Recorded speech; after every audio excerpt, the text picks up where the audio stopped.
우리가 이제 장기를 두거나 체스를 둘 때 결국은 무엇을 하기 위하냐면 상대방의 왕을 무너뜨려서 내가 왕이 되기를 원하고, 또한 점령을 해서 나의 수하에 두려고 하는 그런 이유로 많이 이제 체스나 장기의 원리가 그렇게 구성되어 있습니다.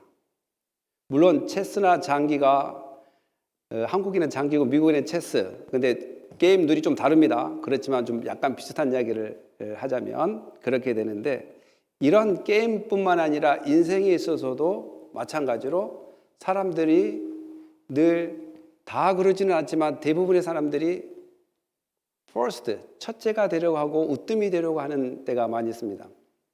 심지어는 이제 저는 좀 부끄러운 고백을 하자면, 이 말씀을 준비하면서 부끄러운 고백을 하자면, 저는 처음에 복음을 증거하기 위해서 목사가 되기를 원했습니다. 복음을 증거하기 위해서 목사가 되기를 원했고, 은행을 그만두고 이제 신학교를 가서 전도사를 거쳐 준목을 거쳐 목사까지 이렇게 돼서 열심히 복음을 증거하고 전도를 다녔습니다. 그러나 이제 부목사를 있다가 보니까 무슨 계획을 짜거나 뭔가를 이렇게 플랜을 짜서 사역을 진행하려고 하면 담임 목사님의 의견과 많이 대립이 될 때가 있었습니다. 그래서 생각했던 것이 뭐냐면, 이제 목사가 됐으니까 뭐가 돼야 돼요? 1번 담임 목사, 2번 전도사. 담임 목사가 되기를 원한다는 거예요. 담임 목사. 그러니까 저 생각에는 담임 목사가 돼서 뭔가 해보리라. 근데 그 의도가 어떤 의도였냐면, 나의 목회를 해보리라. 나의 목회를. 예, 이렇게 생각을 했단 말이죠. 저가 그랬단 말이에요. 나의 목회를 해보리라. 그래서 저는 가만 생각을 해봤어요. 담임 목사가 왜 되려고 하는가? 나의 목회를 하려고 한다. 그럼 나의 목회는 뭔가? 라는 것을 생각해 보게 됐습니다. 왜 내가 탑 리더가 되려고 하는가? 나의 목회가 하고 싶어서 그런다. 그럼 나의 목회가 뭔가? 라고 하는 것을 생각하게 됐어요. 그러면서 그 생각 가운데 가만 생각해 보니까 왜 내가 목사가 되려고 하는가로부터 시작이 되더라고요. 그때 뭐였냐면, 복음을 증거하기에 이 목사가 됐다. 그 말은 집중적으로 복음을 증거하게. 세상의 일도 할 수 있지만 더 시간과 환경과 처지를 집중하여 복음을 증거하는 데 내가 한 몸을 바치겠다라고 생각해서 목사가 됐단 말이죠. 복음을. 그러면 담임 목사가 되는 이유도 나의 목회를 하려고 하지 말고 복음을 증거하는 목적으로 담임 목사가 돼야 되는 것이지, 어떠한 의견이 잘 안 맞고 목사님, 담임 목사와 저하고 늘 물론 플랜을 짜면 잘 되지 않는 것 때문에 그렇게 내가 담임 목사를 구한다면 그건 좀 잘못된 거 아닌가? 정말 왜 높아지려고 하는가? 왜 탑 리더가 되려고 하는 건가를 자기의 상황과 처지가 남으로부터 간섭받지 않고 마음껏 하고 싶다는 그런 원리에 의해서 많이 되더라는 것이죠. 저 같은 경우가 그랬다는 것이죠. 그래서 저는 회개를 했습니다. 하나님, 굳이 담임 목사가 안 돼도 오늘 내가 전도하고 있는 사람인가? 굳이 내가 탑 리더가 안 돼도 정말 처음에 마음 먹었듯이 예수를 증거한 사람으로 지금 살고 있는가? 이것이 중요하다는 것을 발견하고 회개를 했습니다. 어떠한 내가 탑 리더가 되고 담임 목사가 되는 것이 문제가 아니라, 내가 집중해서 복음을 증거하겠다라고 목사가 되고 일을 하면서도 복음을 증거할 수 있고 직장을 잡으면서 복음을 증거할 수 있지만, 나는 그러한 시간까지 다 복음을 증거하는 데 사용하고 싶어서 목사가 됐는데, 상황과 처지가 보니까, 담임 목사를 보니까 솔직히 이야기해서 사례비도 많고 여러 가지가 낫더라는 거예요. 그래서 내가 그렇게 생각해 볼 때가 있었습니다. 그런데 이 문제는 꼭 내 문제만 아니라 제가 아는 목사님들도 그런 이야기를 솔직하게 이야기를 하더라고요. 높아지고 하는 마음, 뭔가 간섭받지 않고 내가 하고 싶은 대로 하고 싶어하는 마음. 그래서 그런 생각을 회개하고 오늘 내가 있는 곳에서 복음을 증거하는 사람이 돼야 되겠다. 오늘 내가 처해 있는 곳에서 예수를 증거하는 사람이 돼야 되겠다라는 것을 깨달고 그때부터 더 열심히 전도를 하게 됐습니다. 이 문제는 비단 저 문제뿐만 아니라 오늘 제자들도 이런 문제가 생긴 것 같습니다. 제자들도 예수님을 따라다녔지만 예수 그리스도의 일꾼으로 부름받았지만 그 예수 그리스도의 부름받는 그 최초의 목적이 아니라 이 하다 보니까 이 자리가 또 이게 탐이 나는 것을 오늘 볼 수 있습니다. 사랑하는 성도 여러분, 오늘 이 말씀을 통해서 우리가 한번 이 으뜸이 되는 것이 무엇이고 왜 으뜸이 되어야 되는가, 또 그러면 으뜸은 누가 될 수 있는가, 이런 것들을 한번 나눠보겠습니다. 우리 다 같이 한번 읽어볼까요? 다 같이 시작. 예수께서 예루살렘으로 올라가려 하실 때에 12 제자를 따로 데리고 보라, 우리가 예루살렘으로 올라가노니 인자가 대제사장들과 서기관들에게 넘겨지매 그들이 죽이기로 결의하고 이방인들에게 넘겨주어 그를 조롱하며 채찍질하며 십자가에 못 박게 할 것이나 제3일에 살아나리라. 아멘. 예수님은 이제 이 마지막 여정을 통해서 예루살렘으로 가게 됩니다. 많은 사역을 하고 예루살렘으로 가는 와중에 제자들을 따로 불러서 이야기합니다. 예수님의 마지막 사역이 무엇인가? 예수님의 마지막 사역. 예수님께서는 여기에 기록된 대로 많은 대제사장과 서기관들에게 자기가 넘겨주고 그들은 자기를 이방인의 지도자한테 넘겨주고 이방인의 지도자는 또 심판을 더 죽음의 십자가에 몰아넣게 되는데 채찍을 때리고 비아냥거리며 그들의 군병들을 사용하여 그런 일을 하고 결국은 십자가에 못 박게 하겠다. 그리고 예수님은 살아난다라고 이야기합니다.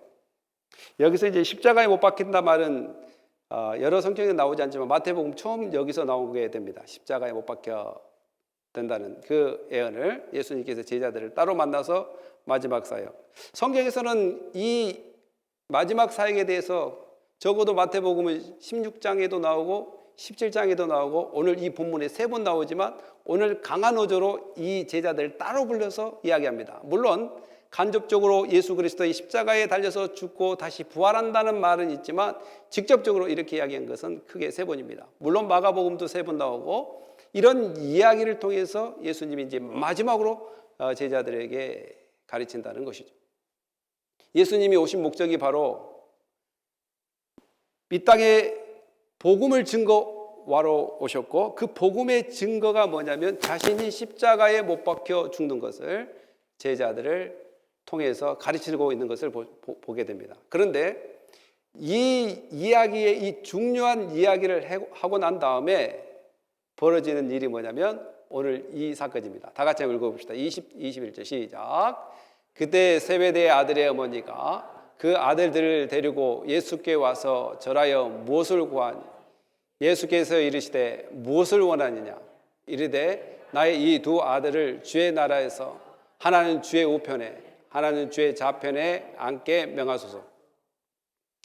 예수님께서 그 무거운 사역, 마지막 사역을 하고 난 다음에 벌어지는 이 사건이 정말 아이러니하게 정말 반대의 사건들이 벌어집니다. 예수님은 죽고 살아난다라고 이야기하는데 제자의 어머니, 여기에 이제 세베대 아들의 어머니라고 이야기했는데 이것이 어디에 나타나냐면 마가복음 10장 35절로 45절에 나타납니다. 거기에는 그 아들들의 이름이 누구냐면 야고보와 요한이란 그 정확한 이름이 나옵니다. 물론 여기서 2 아들의 어머니가 살로메 또 예수님의 이모가 되는 분이라고 이렇게도 기록된 것도 있습니다. 그러니까 세베대의 아들의 어머니, 세베대의 그 부인이 되겠죠. 이러한 그 사건을 통해서 자기 요한과 야곱이 무엇을 구해야 되는데 예수님께서 그 망설이는 걸 보고 질문하죠. 예수께서 이래서 무엇을 원하느냐? 물론 마가복음에서는 뭐라고 이야기하냐면 야고보와 요한이 직접 예수님께 구하는 것처럼 보이지만 여기는 어머니가 대신 이렇게 구해 줍니다. 그 당시나 지금이나 어머니들의 열정은 대단합니다. 대단해. 교육에 대한 열정, 자녀를 사랑하는 마음 열정. 그래서 자기 자녀들이 뭔가를 이렇게 얻을 수 있는, 뭔가의 그 순위에서, 권력에서 뭔가 한 자리에 할 수 있는 그러한 것을 보게 됐는데, 이르되 나의 이 두 아들을 주의 나라에서 하나는 주의 우편에 하나는 주의 좌편에 앉게 명하소서라고 이야기합니다. 여러분, 예수님께서 이 땅에 오셔서 했던 모든 사역은 크게 세 가지입니다. Preaching, Teaching, Healing.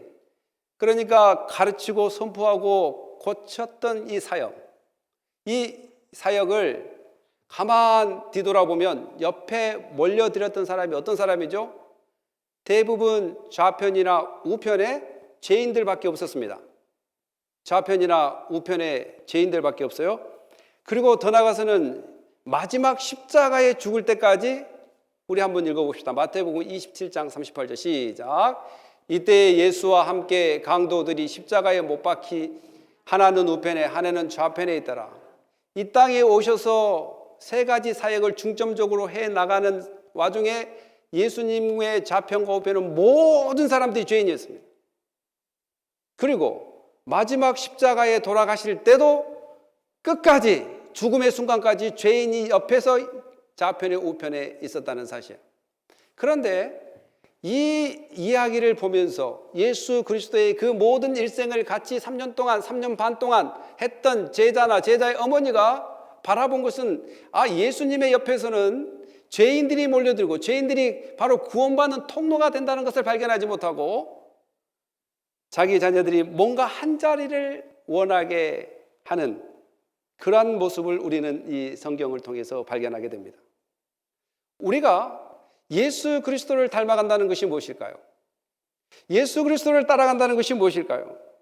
오늘 야고보 또한 요한의 어머니처럼 어떠한 이 세상의 기준과 방법으로 어떠한 자리를 얻기 위해서 예수님을 따라가지는 않을 것입니다. 그 무언가, 바로 우리는 영생이란 중요한 그 핵심적인 인간에게 꼭 필요하고 없어서는 안 될, 죽을 영혼에게 지옥 갈 백성에게 꼭 필요한 영생을 소유하기 위해서 예수님을 따라가고, 또 예수님은 그걸 주시기 위해서 이 땅에 오셨다는 것을 여러분 믿습니까? 그런데 예수님은 분명히 죽는다, 그리고 다시 살아난다 라고 예수님은 그 메시지를 증거했지만, 제자들이나 그 어머니는 그 예수님께서 가려고 하는 길을 이해하지 못하는 것을 우리는 보게 됩니다. 22, 23장 읽어볼까요? 시작. 예수께서 대답하여 이르시되 너희는 너희가 구하는 것을 알지 못하는도다. 내가 마시려는 잔을 너희가 마실 수 없느냐? 그들이 말하되 할 수 있나이다. 이르시되 너희가 과연 내 잔을 마시려니와 내 좌우편에 앉은 것은 내가 주는 것이 아니라 내 아버지께서 누구를 위하여 예배하셨든지 그들이 얻을 것이니라. 예수께서 대답합니다. 그 여인의 간청에, 그 여인의 부탁에, 너희는 너희가 구하는 것이 무엇인지 알지 못한다. 알지 못하고 구한다는 것입니다. 우리도 마찬가지 세상에 살면서도 이 알지 못하고 구할 때가 많고, 또 어떻게 써야 될 줄 모르면서 구할 때가 많이 있습니다. 어떠한 정치 권력이랄지 물질이랄지, 물질을 주면 뭐 할 건데, 무엇을 할 건데, 그 자리에 가면 어떤 정치를 펼친다는데 알지 못합니다. 그래서 여러분들이 대선 토론을 하게 되면 그 대선 주자들이 다 비약합니다. 도대체 어떤 정치를 한다는 말인가? 어떻게 나라를 다스려 간단 말인가? 그래서 그런 정책보다는 계속해서 상대방 후보의 흠집 내기에 갈급합니다. 이 사람은 대통령 될 자격이 없다. 이 사람은 도덕적으로 청결하지 못하다. 이런 쪽으로 계속 몰고 갑니다. 진정 백성들이 바라는 것은 그 권력을 가지고 무엇을 할 것인가? 백성들을 어떻게 다스려 갈 것이고 풍요로운 세상을 만들어 갈 것인가가 백성들이 바라는 건데, 자기가 예전에 어떤 자리에 있었다. 나는 검찰총장으로 있었다. 나는 어떠한 자리에 있었다. 그리고 나는 그래서 앞으로 정치도 잘할 것이다. 그래서 어떤 정치를 할 것인가가 백성들이 원하는 거예요. 알지 못하고 구하는 사람이 너무 많습니다. 물질도 마찬가지입니다. 돈을 많이 주면 뭐 할 것인데? 주님의 영광을 위해 사용한다고 하지만, 돈 많이 주면, 다 그러지는 않지만 주님을 좀 소홀히 하는데 더 많은 퍼센티지가 분산된 것을 저는 발견하게 됩니다. 주님, 돈을 많이 주면 정말 주를 위해 살겠다라고 이야기하면서 실제로 돈을 많이 주면 주님께 매달리고 기도하는 그 시간보다도 자기를 위해서 사는 시간이 좀 많아진 것을 저는 보게 됩니다. 그러니까 알지 못하고 구하는 사람들이 많이 있습니다. 물론 육적인 측면도 그런다면 영적인 측면도 예수님이 주고자 하는 영생과 예수님께서 주고자 하는 그 십자가의 길을 알지 못하고 자기도 가겠다라고 이야기한 이 사람들, 여기서 이제 예수님께서 너희는 너희가 구하는 것을 알지 못한다 하면서 내가 마시려는 잔을 너희가 마실 수 없느니라. 그러니까 예수님께서 마시려고 하는 잔은 누가 준 잔입니까? 바로 하나님 아버지께서 주신 잔입니다. 하나님께서 주신 잔은 아까 우리가 17절 19절에 이야기한 것처럼 바로 십자가의 죽으심입니다. 그리고 다시 살아남으십니다. 그것이 바로 예수님께서 져야 될, 마셔야 될 잔이라는 두 가지 측면이 있습니다. 그게 축배의 잔이 있고 저주의 잔이 있습니다. 그런데 여기서 잔은 저주의 잔을 이야기하고 있습니다. 인간의 무게와 죄악을 대신해서 그것을 짊어지고 가야 될 이 하나님으로부터 받은 잔, 이 잔을 마셔야 되는데 제자들은 자기도 마실 수 있다고 이야기합니다. 제자들이 진정 마실 수 있을까요? 진정 제자들이 마신다 한다라고 어떤 일이 벌어질까요? 제자들은 이 잔을 마실 수가 없습니다. 이것은 예수님만이 해야 될 잔입니다. 우리가 고난과 고통을 받는다고 영원히 구원할 수 있습니까? 우리가 피를 흘린다고 다른 사람을 천국으로 인도해 줄 수 있습니까? 없습니다. 이 잔은 예수 그리스도만이 가야 될 잔이고 그분만이 해낼 수 있는 잔입니다. 그런데 제자들은 알지 못하고 마실 수 있다고 이야기합니다. 그래서 예수님께서 이야기합니다. 그러면 너희들은 내 잔을 마시려진 거와, 여기서 내 잔은 예수님이 마시는 잔과 다른 잔입니다. 내 잔.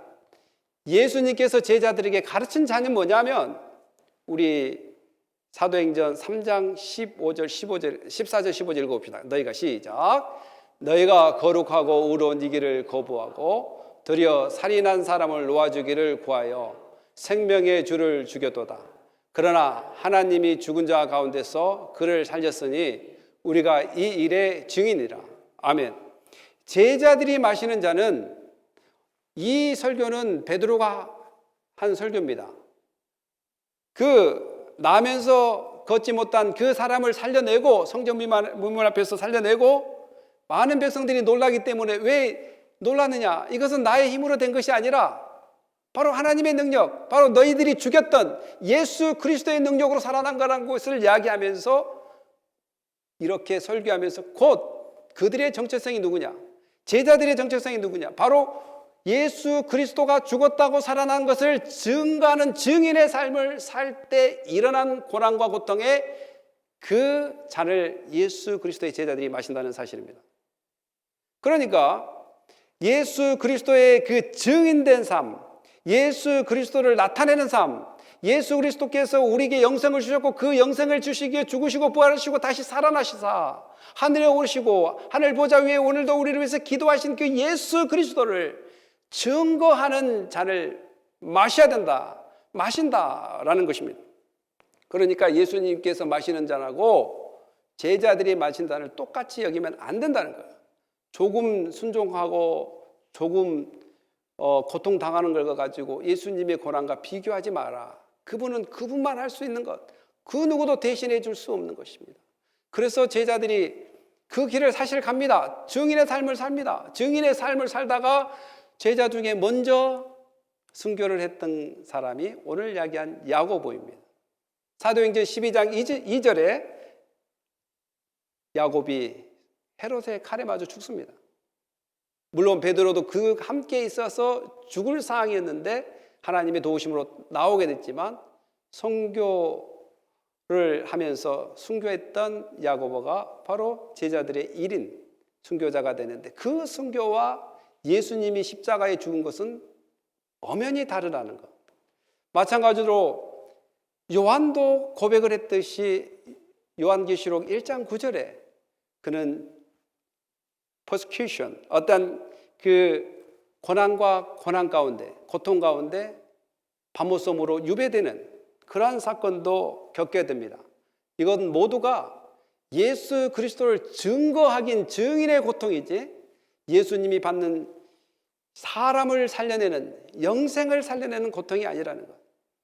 그렇다면 오늘 예수님께서 너희가 내 잔을 마시려니와 라고 이야기한 것처럼 오늘 그리스도 제자된 우리는 과연 이 잔을 마시고 있는지, 곧 증인의 삶을 살아가고 있는지, 제가 도입부에 이야기한 것처럼 왜 목사가 되려고 하느냐, 왜 주의 백성들이 되려고 하느냐, 왜 예수 그리스도를 믿으려고 하느냐. 첫째는 하나님께서 불러주셨기 때문이요, 둘째는 그 불러주심으로 우리에게 영생을 주셨기 때문이요, 셋째는 그 부르심과 함께 보내심을 받은 자로서 증인의 삶을 살기 위해서 오늘 하나님의 제자가 됐다, 예수 그리스도의 제자가 됐다는 것을 우리는 믿어야 될 줄 믿습니다. 아멘입니까? 네. 증인의 삶을, 바로 초대교회 제자들이, 사도들이 나는 증인이다, 증인이다, 나는 이 증거하는 것 때문에 고난을 받는다, 사람을 살려내고 사람에게 영생을 주기 위해서 고난을 받는 것이 아니라 영생을 주셨던 예수 그리스도, 사람을 살려내셨던 예수 그리스도를 증거하기 위해서 고난을 받는다면 오늘 우리가 예수님의 제자라고 이야기하면서 얼마나 고난을 받고 살아가는가. 고난을 받지 않는다는 것은 증거하지 않다는 것이고, 증거하지 않다는 것은 예수님의 바램을 순종하지 않는 그러한 측면도 있다라는 것도 우리는 생각해 봐야 된다는 것입니다. 내 좌우편에 앉은 것은 아까도 이야기했다시피 예수님이 이 땅에 오셔서 좌우편에 앉았던 사람 누구죠? 모두가 죄인이었습니다. 심지어는 십자가의 마지막 상황까지 좌우편에 앉았다는 사람이 죄인입니다. 그러니까 예수님은 죄인들을 부르러 이 땅에 오셨다는 것. 이런 상황 가운데 정말 이 죄인들을 하늘 보좌의 좌우편에 누가 앉을 것인가? 그것은 하나님의 선택 가운데 있는 것이지 인간이 만들어낸 것이 아니다. 예수님도 얼마나 겸손하게 말합니까? 본인의 사명만 이야기합니다. 다음 한번 읽어보겠습니다. 24, 25 시작. 열 제자가 듣고 그 두 형제에게 대하여 분이 여기거늘 예수께서 제자들을 불러다가 이르시되 이방인의 집권자들이 그들을 임의로 주관하고 그 고관들이 그들에게 권세를 부리는 줄을 너희가 알거니와. 사랑하는 성도 여러분, 1차적으로 이제 가르침이 끝났어요. 세베대의 어머니에 대한 가르침. 2차적 가르침이 생기는데 바로 열 제자에 대한 가르침. 열 제자예요. 가만 두고 보니까 indignate, 붕괴가 일어나는 거예요. 나머지 열 제자들이. 자기들도 사실 먼저 이야기를 안 했다 뿐이지 똑같은 마음을 가지고 있기 때문에 붕괴가 일어납니다. 열 제자가 듣고 그 두 형제에게 대해 분이 여기거늘. 예수께서 제자들을 불러다가 이르시되, 이제 그들을 불러다가 다시 이제 티칭을 하기 시작합니다. 이방인의 집권자들이 그들의 임으로 주관하고 그 고관들이 그들에게 권세를 부리는 줄을 너희가 알거니와. 너희들이 세상 이치를 안다. 세상은 자기 백성들을 불러다가 또한 자기들 백성들을 통치하면서 고혈을 짜서 자기의 왕권을 유지하고 권세를 유지하고 자기의 건강까지 유지하기 위해서 별 행동을 다합니다. 불로초를 찾아가게 만들고 또한 왕들의 주위에는 수많은 궁궐의 여인들이 있습니다. 이것은 한국의 문화뿐만 아니라 그 당시 이스라엘 문화에도 마찬가지입니다. 솔로몬에게는 수많은 첩이 있는 것처럼 말입니다. 모든 나라의 여인들, 예쁜 여인들이 자기 것처럼 선택해서 자기의 향락을 꿈꾸며 또 살아가는 이 시대를 그들은 잘 알 것입니다. 그러니까 권력을 잡으면, 뭔가 높은 자리가 생기면 자기들이 권세를 부르고, 아까 제가 목회하면 내 마음대로 할 수 있다, 나의 목회를 할 수 있다 라고 이야기한 것처럼 정치를 잡으면 나의 마음대로 이 세상을 다스려갈 수 있다라는 그런 야망이 새기게 되는 것입니다. 그런데 예수님은 그 방법이 아닙니다. 여러분 잘 생각해 보세요. 사장이 되는 이유가 뭘까요? 회사를 설립해서 사장이 되는 이유가 뭘까요?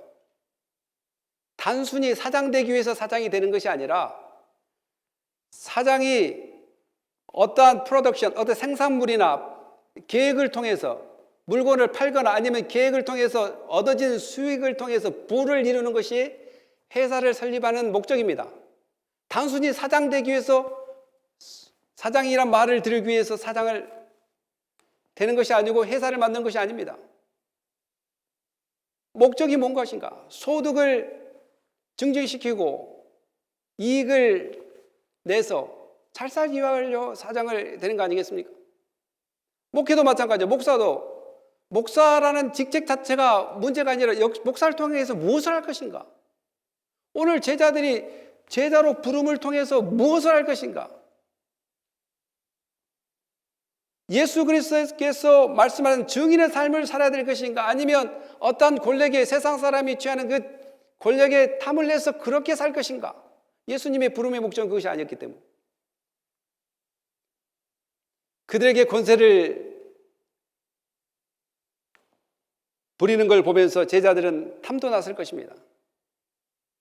그런데 예수님께서 너희들이 바라볼 것은 그 세상 권력이 아니다. 곧 너희들은 누구를 봐야 됩니까? 예수를 바라봐야 된다라는 것입니다. 제자는 세상을 바라보는 것이 아니라 제자는 바로 예수 그리스도를 봐야 한다는 사실을 우리는 기억해야 될 줄 믿습니다. 우리 26, 27절 한번 읽어보겠습니다. 시작. 너희 중에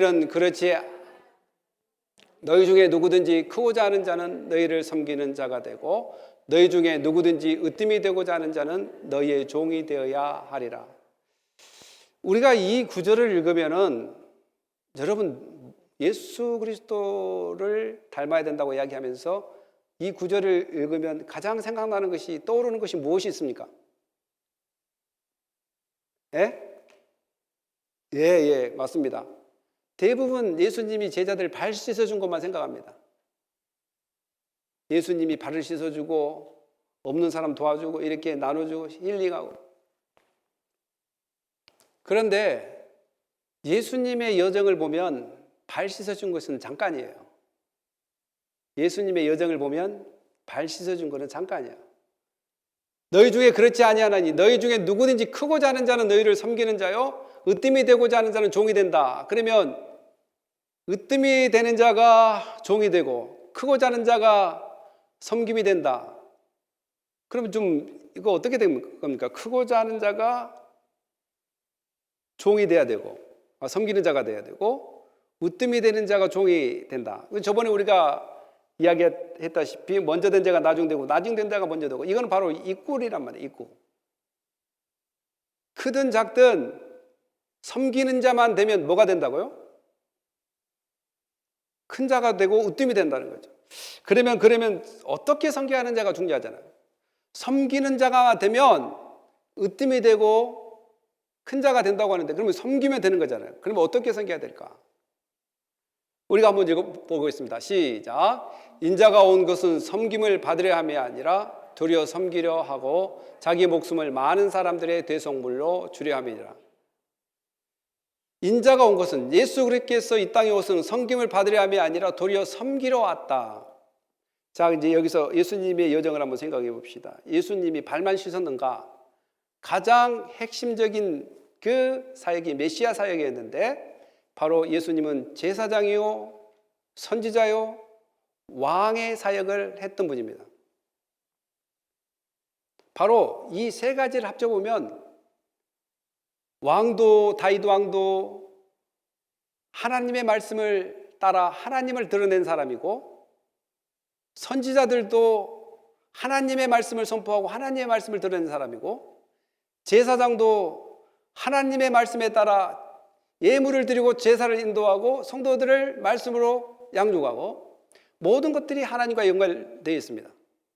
그러니까 하나님의 말씀을 잘 증거하고 선포하고 모든 백성들이 하나님을 따라갈 수 있도록 메시아라는 사역 가운데는 그리스도, 그 사역 가운데는 이 부분이 포함되어 있습니다. 신약에 와서는 이 문제를 더 구체적으로 아까 전자에 이야기했던 것처럼 예수님은 가르치시고 선포하시고 힐링하셨다 라는 사역이 우선이었습니다. 그리고 대부분 그 사역을 하셨습니다. 섬긴다라고 할 때, 발써 준 것이 메인이 아니었구나. 바로 예수 그리스도께서 하셨던 것은 하나님의 나라를 선포하고, 또 하나님의 나라에 대해서 가르치고, 또 죄로 물들어가고 죄로 죽어가는 영혼을 위해서 치료하시고, 귀신에 든 사람을 치료하시고, 죄 때문에 병들었던 영혼들을 치유하셨다면, 우리가 섬겨야 될 그 방법은 바로 예수님이 했던 방법, 바로 가르치고 선포하고 힐링하고, 이 섬김이 우리한테 필요하다는 것을 여러분 아십니까? 단순히 발 씻는 것만 생각하지 마십시오. 그건 일부입니다. 고로 제자들이 마셔야 될 잔, 제자들이 섬겨야 될 잔은 죄악으로 죽어간 영혼에게 복음을 선포하고, 영적으로 죽어간 영혼들을 하나님께 인도하고, 죽어간 영혼을 살려내는 그러한 복음의 증인이 되어야 된다는 것도 메인 섬김의 이유라는 것을 우리는 알아야 될 줄 믿습니다. 그 밑에 한번 읽어보겠습니다. 히브리서 12장 2절 시작. 믿음의 주요 또 온전케 하시는 이 예수를 바라보자. 그는 그 앞에 있는 기쁨을 위하여 십자가를 참으사 부끄러움을 개의치 아니하시더니 하나님 보좌 우편에 앉으셨느니라. 그러면 도대체 우편에 앉을 사람이 누군가? 바로 예수 그리스도께서 하나님 우편에 앉으셨고, 오늘 예수님처럼 섬기는 사람들이, 섬긴다고 이야기할 때 늘 남에게 자선만, life, 어떠한 구제만 하는 것을 이야기한 것이 아니라 예수 그리스도가 주로 했던 것은 바로 하늘나라 선포였습니다. 복음의 선포였습니다. 그러니까 오늘 그리스도에 있는 가운데 정말 섬긴다는 것을 이해한다면 복음을 증거 안 할 수 없고, 예수 그리스도의 증인으로 삶을 살래야 안 살 수 없는 그러한 상황이라는 것을 우리는 깨달아야 될 줄 믿습니다. 아멘입니까? 하늘 보좌 우편에 앉으신 분은 예수 그리스도이십니다. 그러면 우리가 어떻게 하늘 보좌 우편에 앉을 수 있는가? 어떻게 으뜸이 될 수 있는가? 바로 예수 그리스도를 바라보고 따라갈 때 우리는 모두가 으뜸이 된다는 것을 기억해야 될 줄 믿습니다. 그러면 하나님 아버지께서 모두 예수님처럼 복음을 증거하고 선포한 사람을 으뜸으로 만들어 버린다면 모두가 어떻게 되겠습니까? 모두가 동일하다는 것입니다. 높은 사람이 없고 낮은 사람이 없이 모두가 있고, 먼저 된 자나 나중된 자나, 또한 우편이나 좌편이나 하나님을 섬기는 사람이라면, 예수 그리스도의 복음을 증거한 사람이, 증인의 삶을 산 사람은 으뜸이 되는데, 모두가 으뜸돼 버리면 하이라키가 있습니까? 없습니까? 높고 낮음이 있어요? 없어요? 없습니다. 사랑하는 성도 여러분, 높고 낮음에 우리가 목적이 있는 것이 아니라 예수 그리스도를 믿고 예수 그리스도를 증거하고 선포하는 것들이 핵심 중에 핵심의 섬김이 된다는 것, 우리의 섬김의 가장자리가 바로 복음을 증거하는 삶, 복음을 나타내는 삶이 될 때에 진정으로 으뜸이 된다는 걸 깨닫고, 그 으뜸은 모두가 동일하다는 사실 앞에 우리는 감사하고, 오늘도 변함없이 예수 그리스도의 복음을 선포하며 있는 자리에, 또 주님이 불러준 자리에 복음을 선포해 나갈 때 하나님께서 기이 여기고 기억하는 은혜가 있기를 예수님의 이름으로 축원합니다. 기도하겠습니다. 할렐루야. 하나님 감사합니다. 오늘 정말 우리가 하나님의 사랑과 은혜 가운데 변함없이 복음을 증거하고 전파하며 정말 섬김이 예수 그리스도께서 제자들에게 발만 씻어준 것이 아니라 정말 섬김의 핵심은 증인된 삶이고 복음을 증거하는 삶이고 예수의 사랑을 나타내는 삶이라는 것을 깨닫게 하여 주셔서 오늘 어디 가서나 예수님의 사랑을 증거하는 삶이 되게 하여 주시옵소서. 감사하며 예수님의 이름으로 기도합니다. 아멘.